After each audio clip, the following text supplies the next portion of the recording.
you guys. So I am going to restart my 75 game, and I will explain what that is. It's something that I made based off of 75 hard, and I'm restarting because I have to add some new rules to my eating habits, because there's some that I've still been doing that are absolutely just making me feel awful, and I'm not doing well with them. And I thought they'd be fine, and they're not. I have a family, I have genetics in my family that are so intensively geared towards blood sugar issues and diabetes and PCOS, and that I have PCOS, and generally people that are, fairly active and try to be generally healthy don't have these issues, which I do try to be generally healthy. Always have, but the genetics are so strong that I actually still have these issues, and they're actually starting to get out of hand. Like, it's scaring me. So I have to live a certain kind of way of eating. I have to be very careful with what I eat. And there's some things that I was doing that just still weren't flying. I'm sorry about Cat. That cat will not shut up. He's gonna whine probably. So I have to add some things to the rules. So I'm restarting the 75 game. And if I'm telling you about it because I want to share it, and it would be fun to do it on here and to just talk about it on here and share that journey, and it would be cool to have people join me, even if they set their own rules, kind of. I mean, this is like I said, it is inspired by 75 hard. I definitely can't call 75 hard, but it is very inspired by it. So 75 days where I try to follow the rules of 75 hard. But usually if you screw up anything on 75 hard, you have to start right over from day one, okay? With this, I have the goal to accomplish it as much as possible perfect. And what I do is I'll write on the calendar, and I will just track what I did each day. So by the end of the 75 days, I see how good I did, with the goal to do the absolute best I can. I write down which days I do 75 medium, because I know I'm going to have 75 medium days because of my life being busy. But I'm always striving to hopefully get those 75 hard in. But I track, and at the end, you just see. It's a game because you're trying to do the absolute best you can, but you're not making yourself start over. However, if I really flop a day and I feel like I really broke the rules, I track those days, but I add a day to the challenge. If I really feel like it just fell completely flat and I broke rules I'm not supposed to break, it is a fail. Yeah, I'm just gonna add a day. And then I'm flexible with it, because for me, even though I've done that because that's what I wanted to do, I have literally decided I had enough crappy days and just felt discouraged about it that I want a fresh start. And I'm like, well, no, I'm actually just going to restart again. And that's what I'm doing now, because things haven't, I need to reset the rules for my eating and make a way better plan. It just felt good too. But the point is, you don't have to. And the thing is, adding a day is kind of like restarting anyway, because you have to make up that day. And they keep building the more you screw up. So it's kind of the same, but it's a flexible, but it gets you it gets you striving to want to do your absolute best no matter anyways. But there's some, it's not like a constant, like, just crash and burn, restart every few days, especially if you're really struggling. And it's more like you're practicing it. You're practicing to be able to do 75 hard perfect. So I'm doing my 75 game.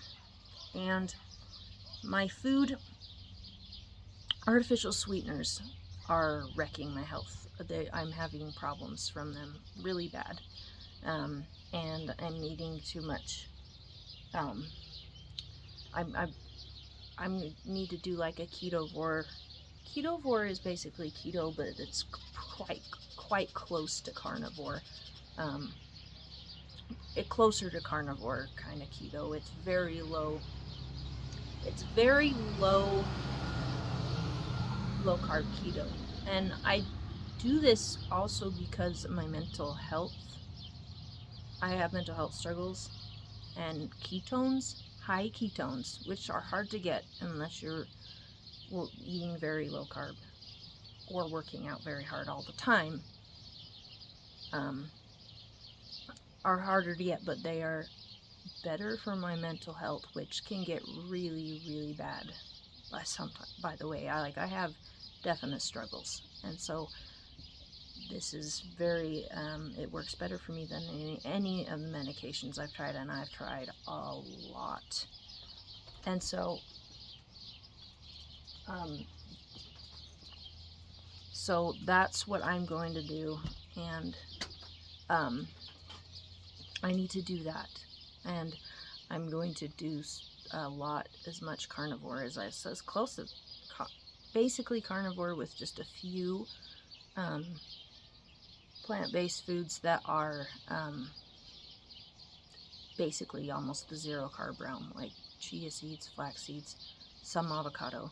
And so that's what's going to happen, and the processed food's going to be cut out, and the dairy's going to be lowered because of the PCOS and the gluten and artificial food. And so I have to do that.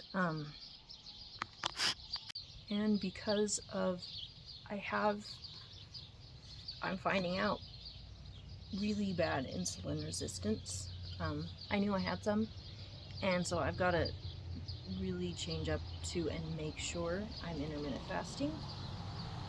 So intermittent fasting is one of my rules, my absolute rules. Which it was a great lifestyle years ago when I did it. I actually did it consistently, and it was hard getting used to it first, but after you get used to it, it's like the rewards are fantastic, and I'm really itchy. Sorry. The rewards are fantastic once you get used to it. And not eating late at night is a big part of the fasting window, because insulin resistance does not do well with eating late at night. It makes it worse. It's if you have any. So yeah, I actually have some issues, despite, it's surprising, because despite my absolute desire, and passion towards health and fitness, I've been passionate about health and fitness forever, basically. And so I generally try to be pretty healthy, but I have my vices, and because of my genetics, my vices are more than too much. So I just have to do things differently. My body functions differently. It needs different things. And there's a lot of other people that do too, especially women PCOS. So I have to fast, and it has to be at least 16 hours, preferably 18. And I need to not eat at night. I need to not eat late. So I'm going to have some dark chocolate, but it has to be like a serving. I can't do a bunch of that either. And if I have like peanut butter and stuff, it needs to be, like, I overeat nuts, which are fine, but I just eat too many. So I'm going to stick to a serving of nuts. It's not like I said, that's not carnivore, but it could still help me stay ketovore, like kind of a ketovore, close to carnivore, if I just do a little bit. So that is it, and I know that's a lot to lay out, but if I am going to put this out there and start this, I want everyone to know exactly what it is, so I stay accountable. And if you choose to do this, you set firm lines in the sand, and you stay accountable to yourself. So that is the thing. And there might be other things that I forget, and maybe I'll try to tack them into a short if I want to tell you some more, because I do that. I'm very forgetful, and it's like, oh, I should have said that. But yeah, those are the rules. So hey, you should join me. Honestly, you should join me. And if you don't really know 75 hard, just go look it up, and there's an app for it. And then there's 75 medium. So you heard me talking about 70 medium, or some people call it 75 soft, but I think There's technically, medium's a little different, but they're technically the same. The point is you mark, you just keep track of what, like, I'll write on day 1, knock off 75 squares on the calendar, and I'll say, okay, I accomplished this time. Or I wrote, alright, I got 75 medium accomplished today. Or I didn't do good any of it today, and the goal is just to do as good as you can and see at the end how perfectly you got. And the next time you do it, you try to beat it. So, yeah.